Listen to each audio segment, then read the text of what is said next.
those joining us virtually. For those joining us in person, you're welcome to join us for a coffee hour through those doors in the parish hall after the service. And those joining us online, you can introduce yourself in the chat box and join the rest of y'all who are online for a virtual coffee hour, coffeeless coffee hour, or I guess get a cup of coffee from your kitchen. So I was kind of off script there. I don't think I've missed much, except please wear masks throughout the service unless you're up on stage here. Maintain social distancing. And I think that's it. We're so grateful to have everyone join us. And now let us prepare for this morning's service. And if you'd like, I'll be reading opening words from number 422 of the Gray Hymnal. Usually I think our opening words aren't found in our books, but if you'd like to follow along, I'll give everyone a moment to grab their seats, hey family, and open to those words.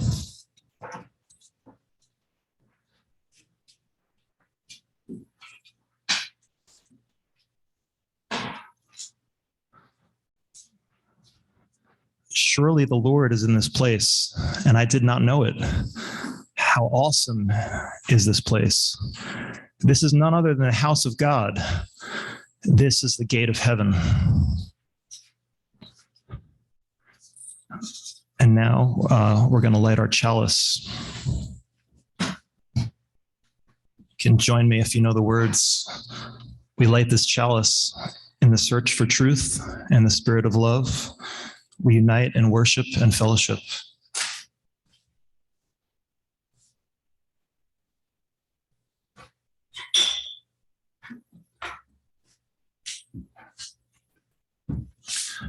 As an extension of lighting our chalice, I want to take a moment of silence to light these candles for some of the names of those who have recently been affected by police brutality. We cannot cover all the names of those affected. So we light a candle for the life of Jeremy Willie Horton,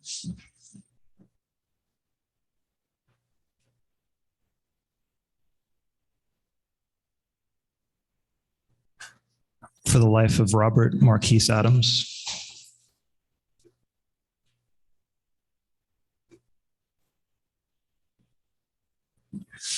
and for the life of Reginald Humphrey.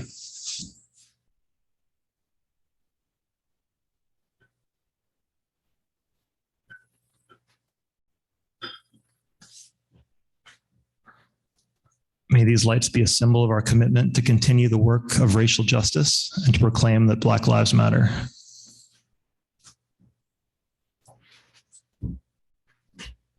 Please turn in your Gray Hymnal to number 16, is a gift to be sung. Please stand and sing heartily. Warm us all up this morning.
Now is a time in our service for joys and sorrows.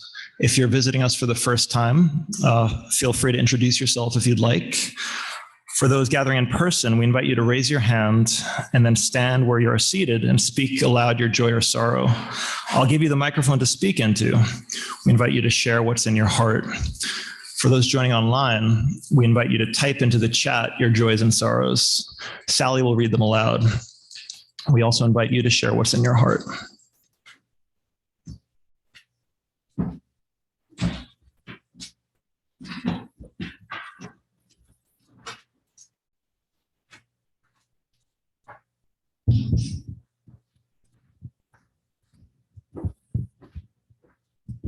Thanks, Dave. Hi, I'm Ruth, and I'm here to announce that my granddaughter, Hope, is getting married.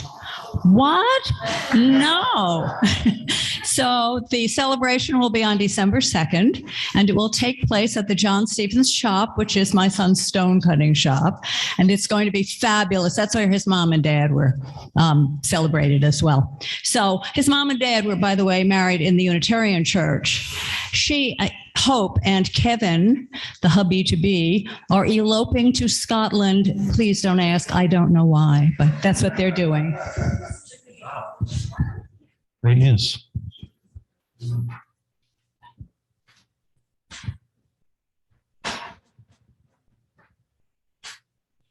Thank you. My name is Vivian, and this week I'm going to Richmond, Virginia to go visit my mom, who moved in with my brother about a year ago, and she's doing well. She's 96. So I'll spend a week there so my brother can go and take a break. And then the second thing is I want to remind everyone that the church has an Instagram account. If you have an Instagram, if you're on Instagram rather, if you just type in the search Unitarian Church of Staten Island, you'll see us come up. Please follow us and please like the posts. And I'm proud to announce that we have over 1,200 followers. So I think we get some good attention from that. Thanks, Viv. Hi, I'm Tom, and I just wanted to announce that we're going to be having a memorial service for Harry Hicks, longtime member, October 16th at 1 p.m., following the service and coffee hour. So that's October 16th at 1 p.m., a memorial service for Harry Hicks.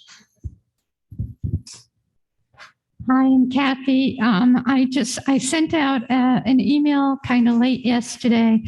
I didn't really realize that yesterday was the last day to RSVP. Virginia Allen is being honored by the Staten Island Ballet, and they're having a gala on October 14th at the Hilton. And I spoke to the woman on the phone yesterday, and she said yesterday was the last day, but they may take reservations past that if we could get it in today or tomorrow morning. So if anybody's interested, I'll give you the information. Thanks, Tom and Kathy. Eric, it's my son. Yesterday, we all attended an opera called Idomeneo, I think, composed by Wolfgang Amadeus Mozart. And yeah, it was fun. And before service, I learned that Randy also attended the same opera, although a later show. And both Randy and Jade lost an umbrella, I learned also. That's a sorrow. Yeah. And I thought of a joy. Not only I'll give Jonathan a proper introduction later, but another person we don't see here very often, Tat Fu, is here with us. And one reason I'm singling out Tat Fu is he'll be speaking here at the Unitarian Church the first Sunday of November. So just thought I'd shout that out. Oh, yes, Carol. I have a joy to share. When I first moved to Brooklyn, like 40 years ago, I had a French horn student that was just a lovely, lovely guy. And I did the best I could. I was 23. I wasn't that much older than him, but I did the best I could for him and got him into Manhattan School of Music. And the years went on, and he's now the professor of horn at Oberlin Conservatory of Music in Ohio. And I'm not going to be here next week because Saturday night he has a premiere of one of his compositions at Carnegie Hall. And I'm going to go and I'm going to party.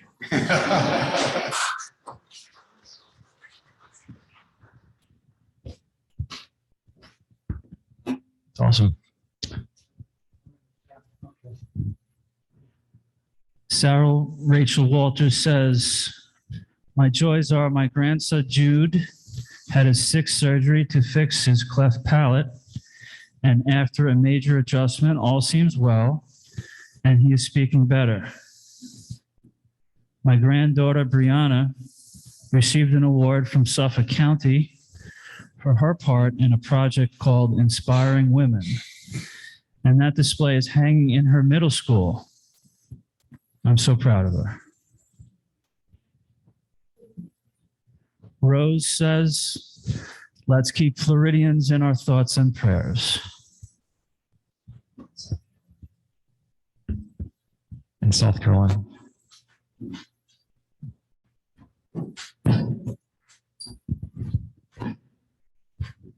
Hi, I'm Chris. On Friday night, I attended, people may have seen the press about Little Amal, 12-foot puppet, who was traveling the world to really focus attention on the plight of Syrian refugees. And she is the personification of a 12-year-old girl who was looking for her mom. So she made a delightful appearance at Snug Harbor. She's all around the city. She's supposed to be at Atlantic Antic today. Good luck with the weather. But the other joy about it is that there were just so many people there. So many people, gathering around her, following her, listening, talking to her. And the puppetry of her is an amazing thing in and of itself. And hopefully the mission and the message that she's bringing in her travels wasn't lost on folks, because it's so charming and compelling to see her as a puppet. But she is telling a story, which is a difficult story for the refugees of Syria, which of course speaks about, so many refugees all across our world. Thanks, Chris. So, I'm a big Yankees fan. They won the American League East Division for the second time in 10 years. I heard Judge Todd Maris, but he hasn't yet broken the record, will he? He's got 3 days to do so. And in case you didn't know, Garrett Cole needs 1 strikeout to break Ron Guidry's franchise record. And I was talking with some friends last night. We're thinking about going to the division series next week, the first playoff game. So it should be very exciting. Thank you. Anybody else have any joys or sorrows? Else in the chat? No.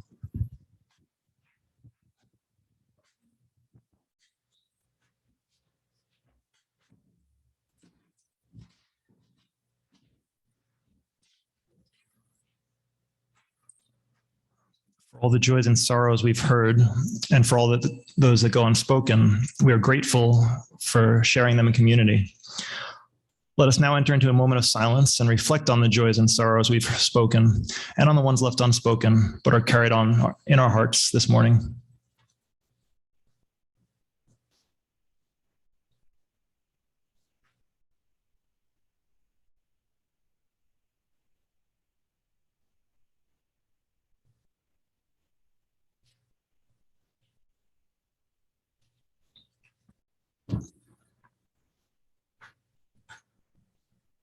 May the words and silence we shared remind us that no matter our joys or sorrows, we are not alone. May it be so. So our reading this morning, selected by our speaker, Jonathan Bricklin, is the poem Brahma by Ralph Waldo Emerson. Jonathan's a theater guy. He could probably deliver this better than me, but I'll do my best. If the red slayer think he slays, or if the slain think he is slain, they know not well the subtle ways I keep and pass and turn again. Far or forgot to me is near. Shadow and sunlight are the same. The vanished gods to me appear, and one to me are shame and fame. They reckon ill who leave me out. When me they fly, I am the wings. I am the doubter and the doubt, and I the hymn the Brahmin sings. The strong gods pine for my abode, and pine in vain the sacred 7. But thou, meek lover of the good, find me and turn thy back on heaven.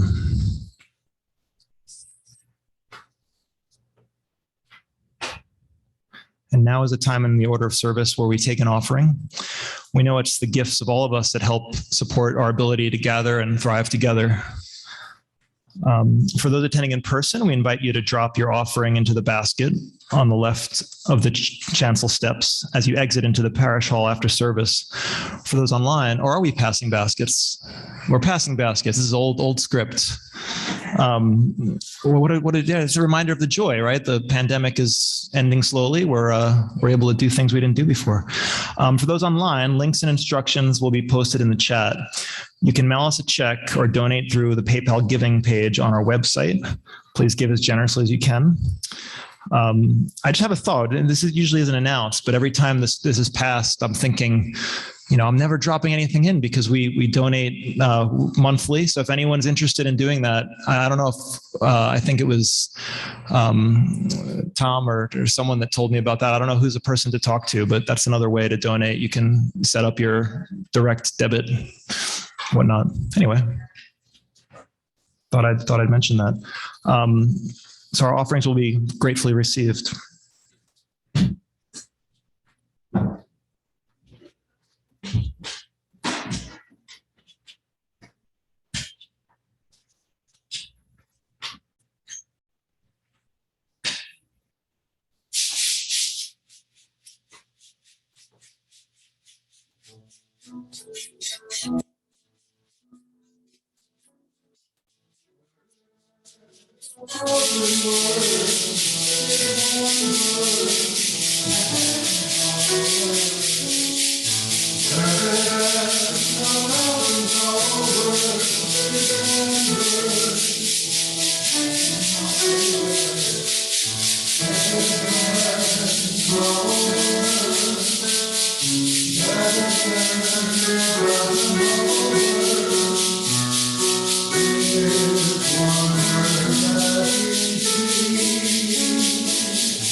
As we raise hymnals.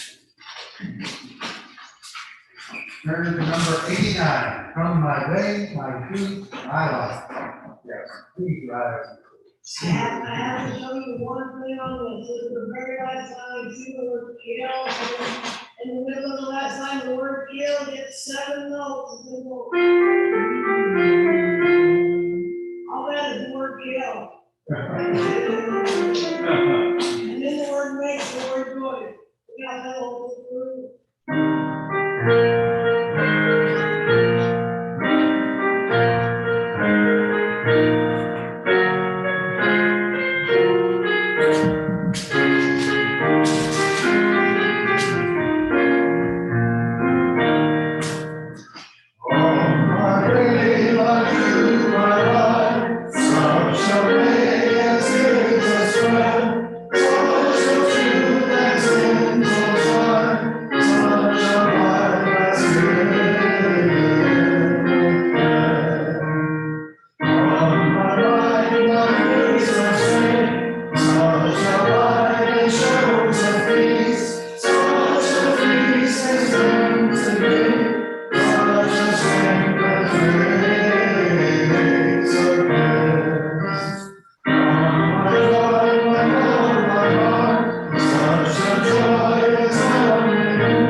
Thanks to our choir and Carolyn and Kyle.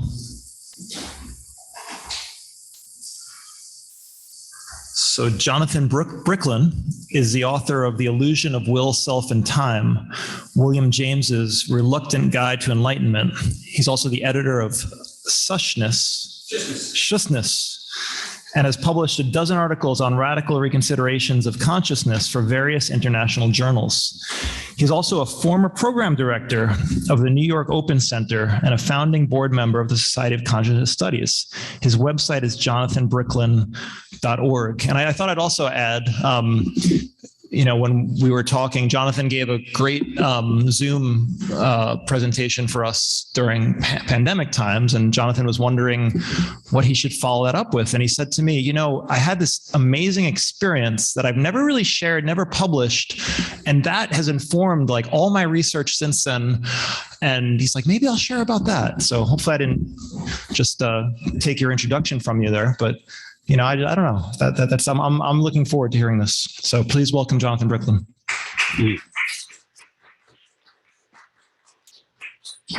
Time is an illusion, but I'll be monitoring it as I can. I'm going to read for about 6 minutes and then take you into the heart of what that experience was, because it's not a thing I can read.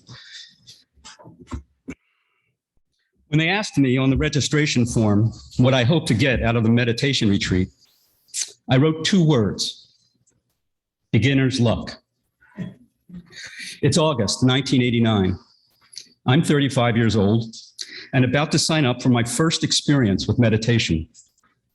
9 days of silence, or what the Buddhists call noble silence, where you don't try to communicate in any way with the other retreatants, even silently, with your eyes. It wasn't my idea. It was my Alexander teacher's idea. Alexander is a body therapy focused on contraction awareness. Once a week for over a year, I was made aware of how much tension I was holding in my body, so much pulling in. They call it the turtle response. My teacher well knew that the primary source of tension is the mind. And so she recommended this 9-day retreat at Insight Meditation Society in Barre, Massachusetts. Insight, or Vipassana, is the most fundamental Buddhist practice and is now widely popular as what is called mindfulness training. The day is divided between alternate sessions of sitting still and walking slowly. Sitting still, you bring your awareness to the one thing moving, your breath. Walking very slowly, you bring your awareness, your full awareness, to that movement.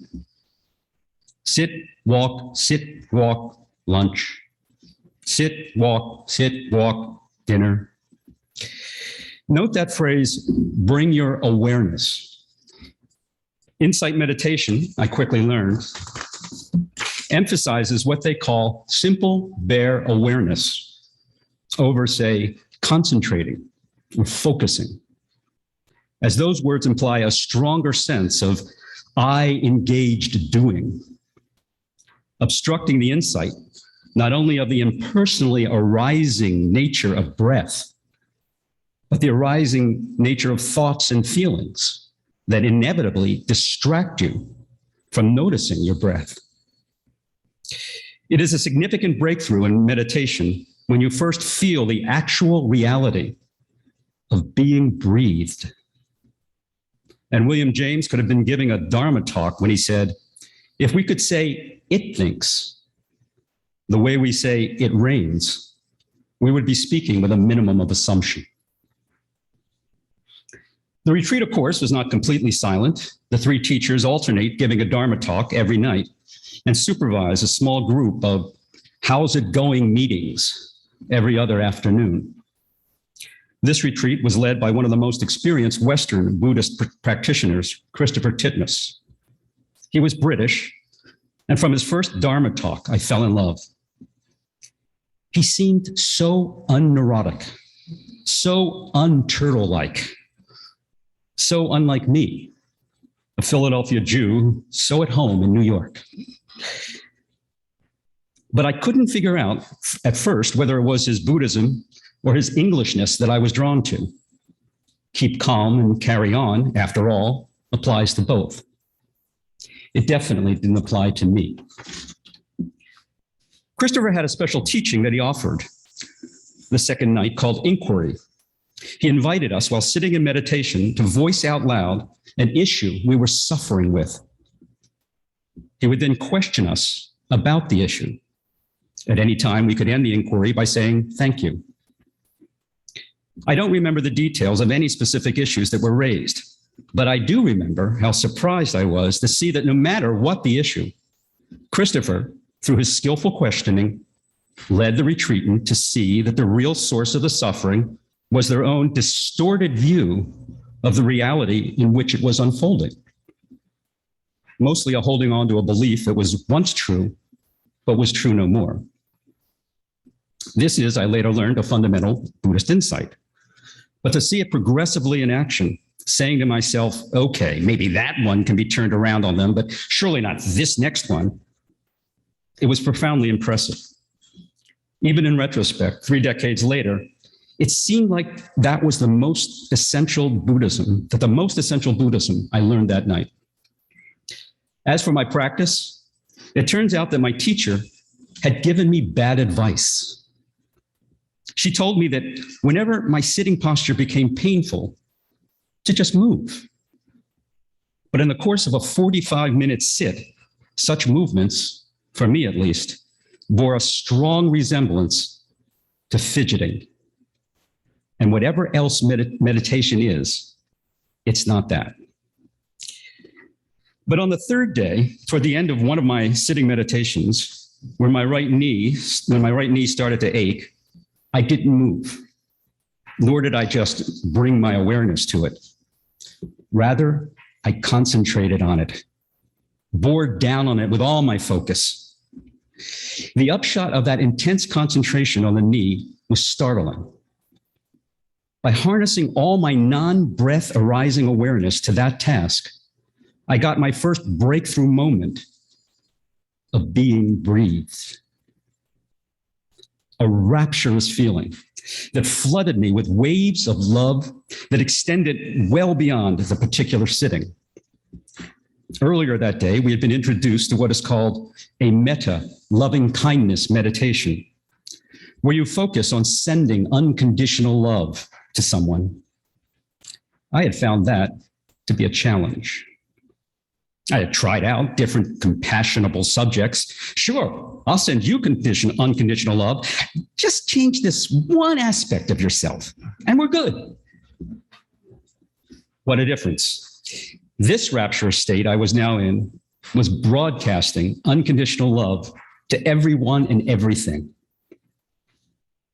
But after 2 hours of this rapture, I actually began to see it as a problem. Its emphasis of being, overdoing, felt almost like a stupor. As it happened, my check-in group was that afternoon. And with my strange mix of rapture and skepticism, I sat next to the teacher, Henrietta Rogel, who now goes by the name of Sharda. We all sat on the floor in a circle, and being the last to speak, I shared the bliss I was experiencing. But then, with my face pressing in close to hers, I pleaded, "Well, what do you do with it? What do you do with it?" Without moving her face from mine, she looked me straight in the eye and she said, "Well, maybe you just do nothing." And then she left the room, as did everyone else. And there I was by myself with that teaching. Nothing, okay? Just be with it. And I started to shake. And as I shook, because I'd been doing a couple days of bare awareness training, I allowed myself to keep shaking. I've had a panic attack before, and this felt like one. But panic attacks, we often try to arrest. This one, I just let coming through. And as I did, it felt even more energy just being released, doing nothing, just being with this energy, being with this energy. That went on for a while. And I noticed when I stood up to walk, where my foot was exactly where my attention was. A meditation walk can be like, preciously watching the space shuttle landing, but this was like, no, foot there, attention there.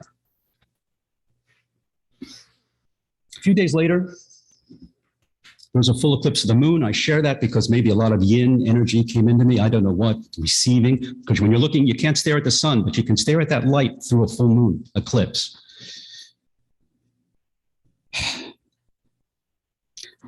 Toward the end of the retreat, the day before the last, Henrietta gave a Dharma talk on opening up to pain, how we often don't acknowledge the pain we're feeling.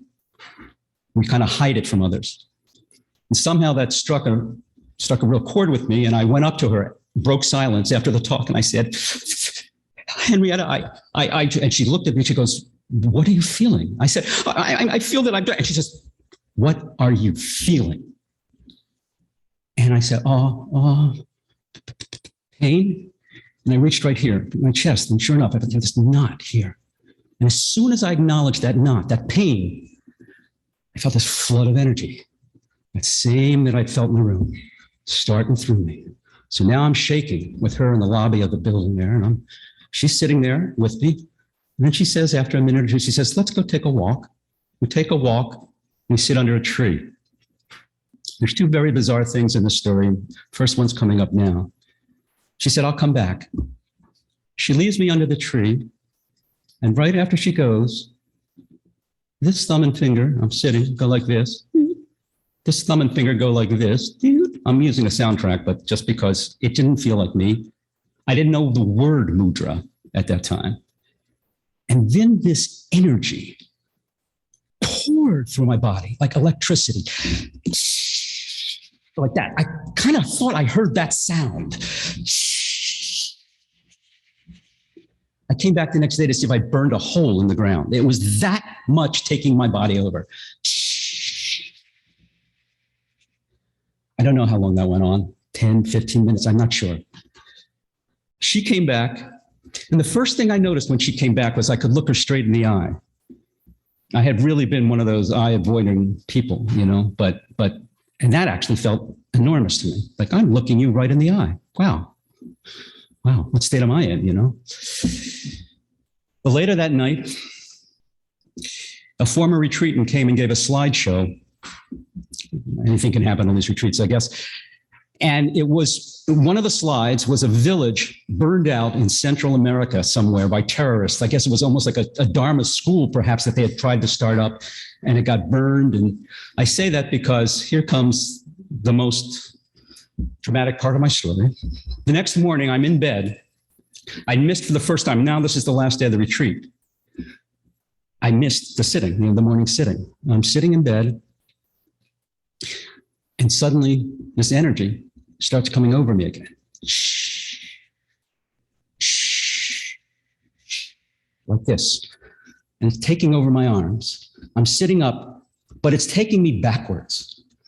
And I'm thinking, okay, swing low, sweet chariot. It's like, it's going to carry me out of here. It was that powerful and extremely blissful, but extremely overwhelming. It just erased my body sense and replaced it with this energy.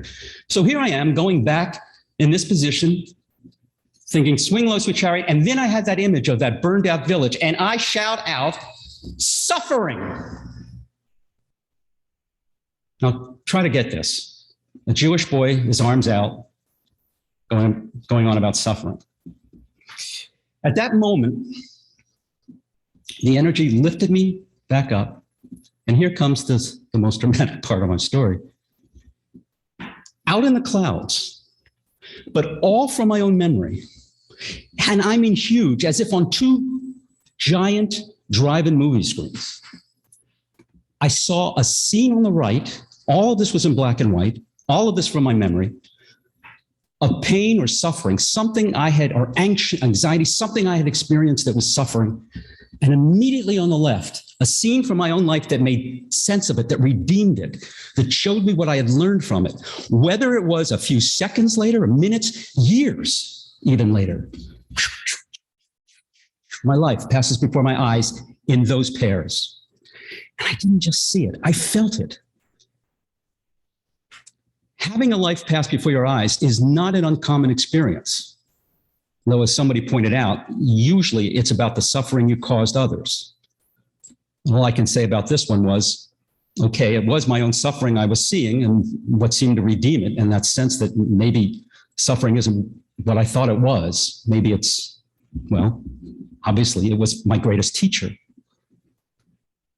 But my life passed before my eyes in my case was provoked or instigated by my sense of suffering of the world, completely unrelated to my own. But there's a balance there. So I guess there's a third dramatic thing, and perhaps the most important part. What happened as I left the retreat and went home was I started to more and more lose the sense of the past and the future. And I mean literally lose it. It's not that if somebody from my past came up, I didn't know who they were.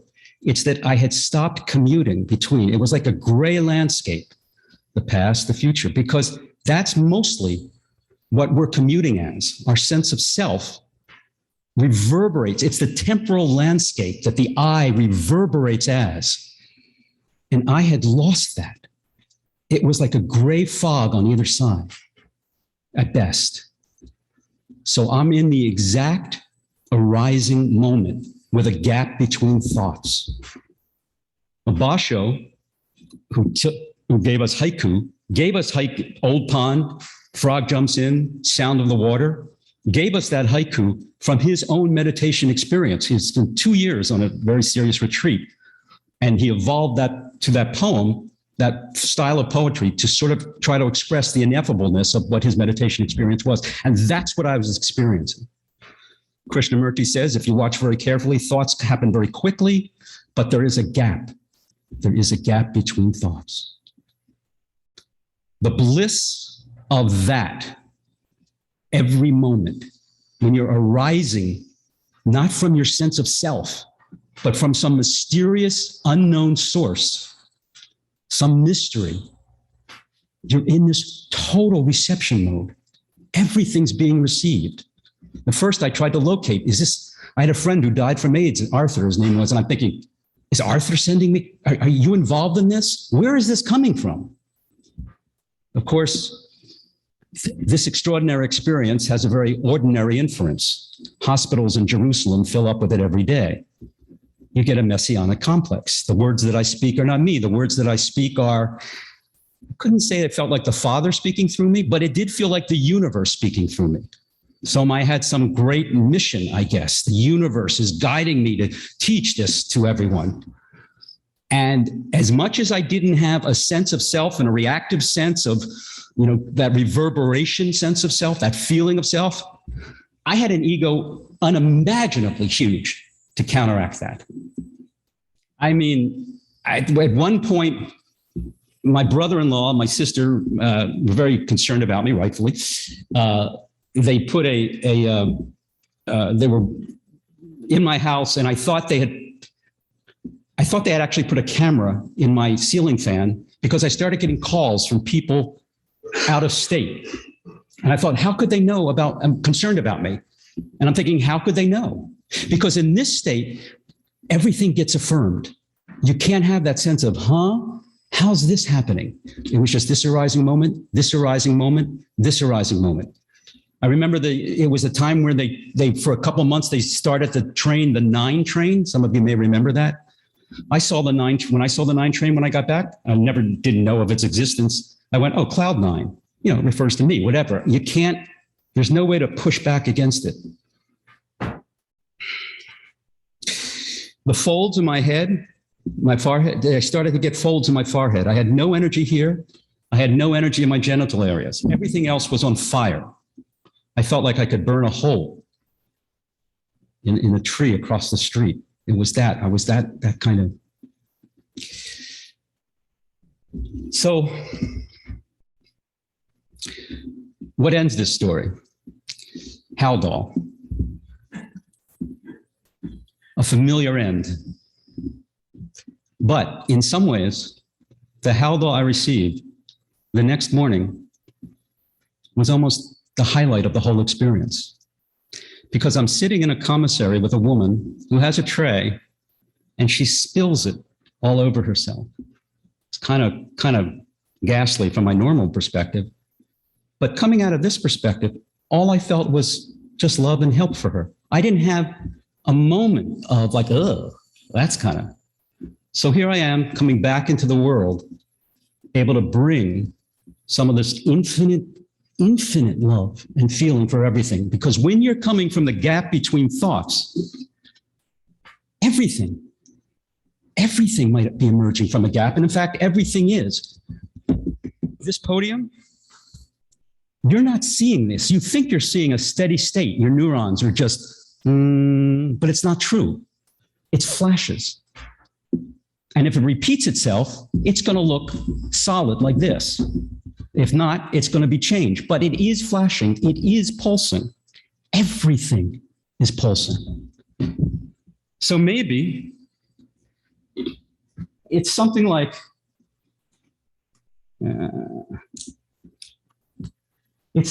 this, that we're all connected to a center point. And even though we think we're making things happen here on the circumference, you can't draw a point from one point to another on a circumference. That would be a line. There are no lines on a circumference.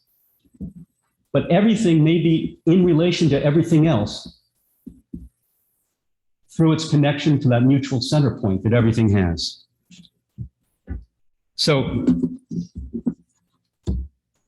I go on and develop this whole idea of unity based on a pulsing universe, based on that mystery. But I'd like to end not with my own way I've put this all together, but somebody who I think is close in spirit in the way he puts the ultimate mystery of what this whole world, what this whole pulsating universe may be about. This is Richard Rohr. Oh, one morning, the word sin comes up in this passage. The Greek word sin, hamartia, is the word for missing. It's the same word they use for a target missing, an arrow missing a target. And I would have you have that sense when you hear this word here. Rohr writes, St. John of the Cross taught that God has to work in the soul in secret and in darkness. Because if we fully know what was happening and what mystery, transformation, God grace will eventually ask of us, we would either try to take charge or stop the whole process. No one oversees his or her own demise willingly, even when it is the false self that is dying. God has to undo our illusions secretly, as it were, when we are not watching and not in perfect control, say the mystics. That is perhaps why the best word for God is actually mystery. We move forward in ways that we do not even understand, and through the quiet workings of time and grace. When we get there, we are never sure just how it happened. And God does not seem to care who gets the credit, as long as our growth continues. As St. Gregory of Nyssa already said in the 4th century, sin happens whenever we refuse to keep growing. Thank you.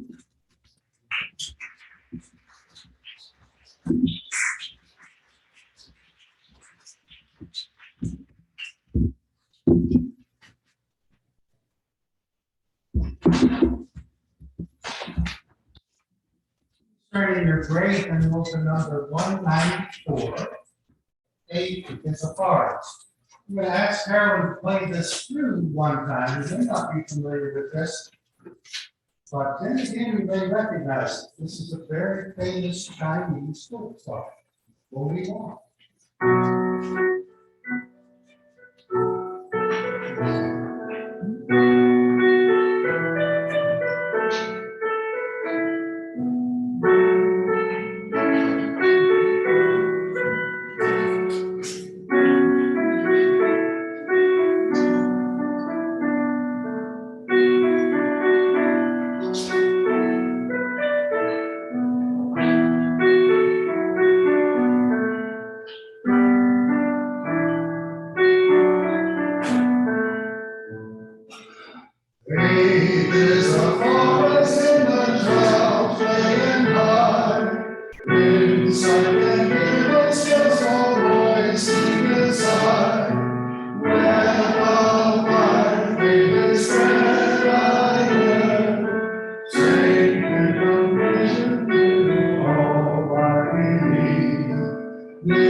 Thank you, choir, and thank you, Jonathan.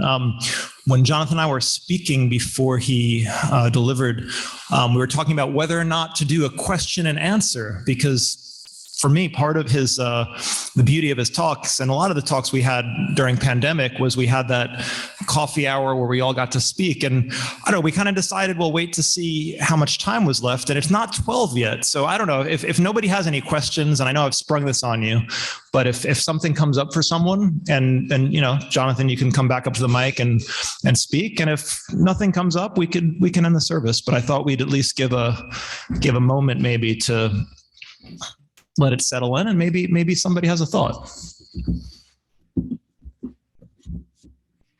Yes, please. The Haldol, what was your final dealing with the Haldol? Because it obviously stopped, and then what? That's a great question. Yeah, what I had needed was a good night's sleep. Although I had felt that I was sleeping all week, but I was in a continual state of consciousness 24/7. In other words, I felt like sleep, but it was just black, moment of blackness, but totally awake and yet asleep at the same time. It's a strange combination. But the Haldol was the different sleep. I wake up and in that most wonderful state. So they, of course, wanted, this is at Richmond Hospital, right, St. Vincent's. They, of course, wanted to keep me on this for a year or whatever. And I knew right away. I knew right away I was fine. I was grounded.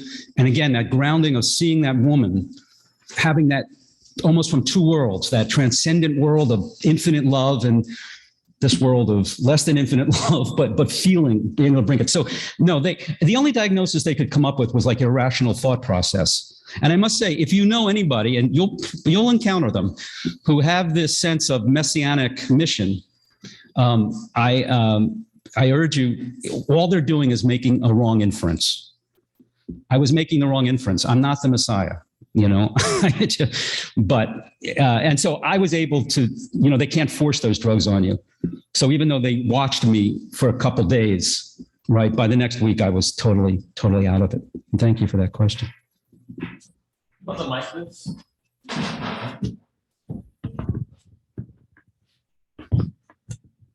You may not be the Messiah, but you're pretty cool, Jonathan. What was it like to try to describe to people what you were going through? Because I'm sure you must have had to try to communicate it to people. What was it like to communicate it? Are you saying when I was in that state? Yes. Or were you silent or? No. Okay, that's a great question. Like I say, messianic is the word for this. And again, I have to say, in defense of having this huge ego, it wasn't about, hey, I'm going to get rich, I'm going to get famous. It was about the world is suffering. I have a huge message to share. That's what balances this enormous sense of ego that I'm the Messiah in this moment, right? Come on, Jewish boy, suffering. So I went to Tompkins Park, 1989. Some of you may remember that was a pretty dicey place. We're talking about Manhattan, right? In the village, in East Village, which was like a tent city going on. And I stood there like, I'm the light. I actually think I said that. I'm in my sandals saying to these basically homeless people living in cardboard boxes, I am the light. So one woman came up and said, could she have my sandals? I said, sure. Yeah, well, I didn't say sure, but I said right away, hey, I'm, whatever. Said it. Then some other guy, he just was annoyed, properly so, I believe, and went to punch me. And here's what's interesting. The punch came toward me. I saw the punch, and I do believe if it came closer than this, I could have moved. I wasn't there saying, like, hit me. I was so present with what he was doing. And he stopped right before he hit me. And I guess I felt that. Then I did like a trance walk home to the ferry. I had no money. For the first time in my life, talked my way into getting on the ferry for free. It's kind of like begging, even though it's just a quarter. It was back then or whatever it was.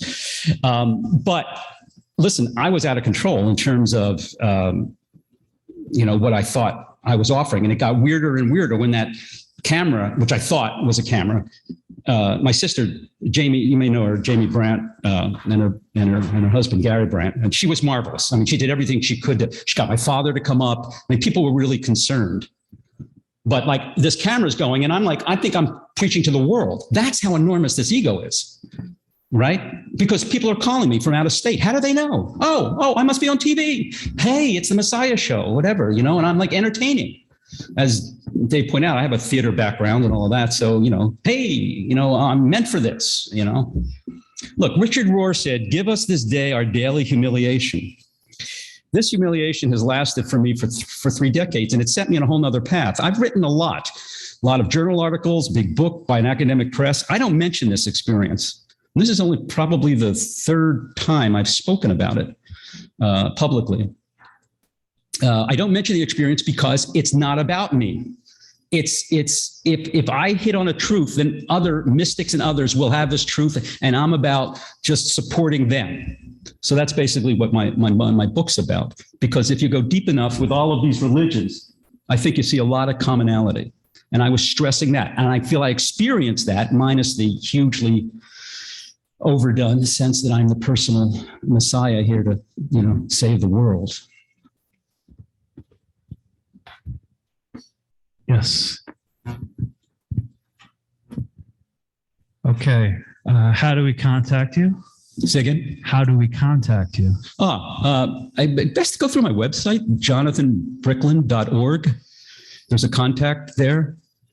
I think that's the best way to. Sure. Thank you for that. JONATHAN, B as in boy, RICKLIN. Google that name and they'll get my cousin who was dating Susan Sarandon for years. I woke up one morning, and this is about 6 years ago, and schismus, which is consciousness without consciousness of self, which is a lot of what my experience reinforces, the sense of it, thinking, it coming through, it's right, and that we then attach a self to it. So I like many people, I would Google my name and, I have a couple thousand hits or whatever. And then one morning I wake up and there's 400,000 hits. So being who I am, I said to myself, wow, schismus is catching on, right? I go from 2,000 to 400. No, Jonathan's relationship with Susan had come public, and that's, so he's my cousin. He's, he's really. Okay. Are you familiar with temporal lobe epilepsy? If so, do you feel you went through a similar experience as individuals who have this type of seizure? Wow. Well, that's an interesting question. I mean, I've certainly heard about it. I'm not sure about, I know from Dostoevsky, the incredible bliss. It was paradise to him, his seizures. I'm related to someone for whom that is not exactly the case, but it could be. I don't know. It's a good question. I don't know enough about the details of that bliss to say if it paralleled my bliss, and I'm not. I'd say this too, that bliss seems to be a marker of coming to a deeper reality. If you're feeling bliss. I would hope that's always true. I'd like to point out, though, it doesn't necessarily mean heads up behavior. I'm thinking of Osho. If you want to see somebody emerging out of the gap between thoughts, I urge you to check out his videos. Osho was Rajneesh. I know he's very controversial. But I think the way the universe plays with us doesn't mean that a person who gets to be in this state necessarily is going to, all of his actions are going to be just these perfect actions, like Sadhguru, somebody else you might know online. He seems very socially minded. Osho, though, is the only person I've seen that I can relate to in terms of my experience, that he's coming out of that gap in every moment without a reverberating sense of I. So please, I invite you to check him out. His videos are everywhere online. My name is Benjamin. Personally, as someone who has epilepsy and has had seizures, my personal experience is you're not conscious when that happens. What you want to do is sleep. Some have estimated nirvana is a lack of consciousness. So I'll leave that up to you. But personally, I did not find it a meaningful or a wonderful experience. Yeah, the person I know who has seizures would agree with that completely. Anyone else?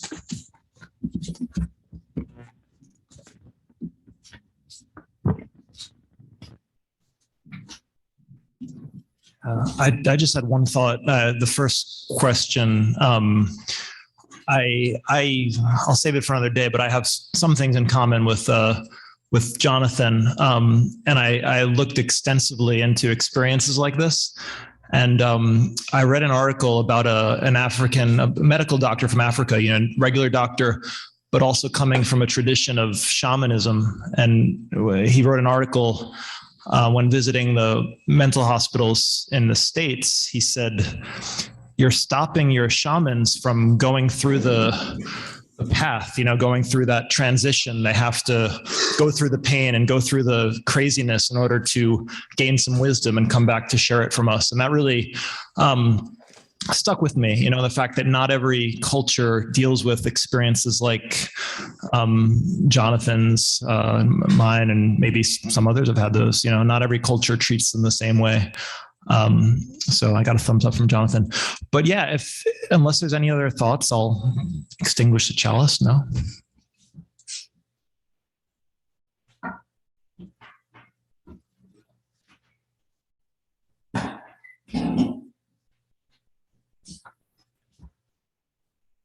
Yeah, I invite you to join me in extinguishing our chalice. Please repeat after me if you know the words. We extinguish this flame, but not the light of truth, the warmth of community, or the fire of commitment. For these we carry in our hearts until we are together again.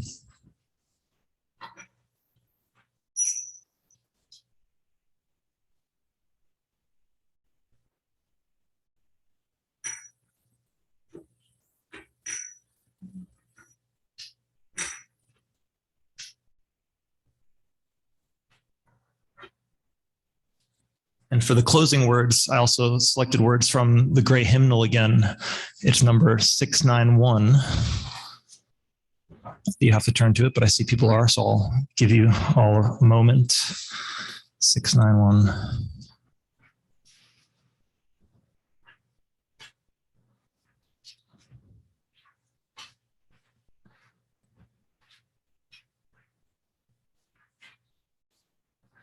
Help us to be the always hopeful gardeners of the Spirit, who know that without darkness, nothing comes to birth, as without light, nothing flowers.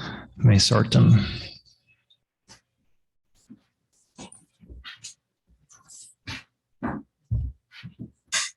You received the sheet along with your bulletin.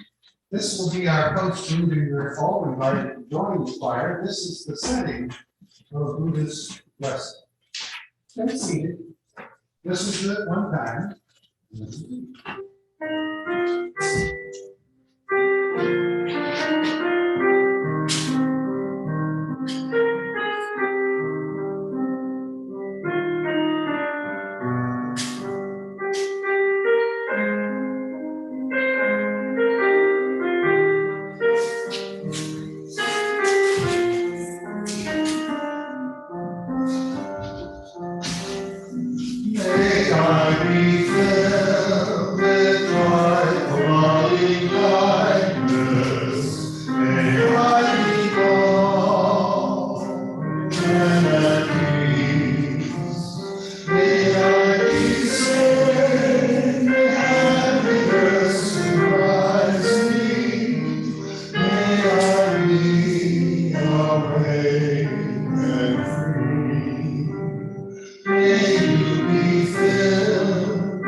Yes, please join us in the next room.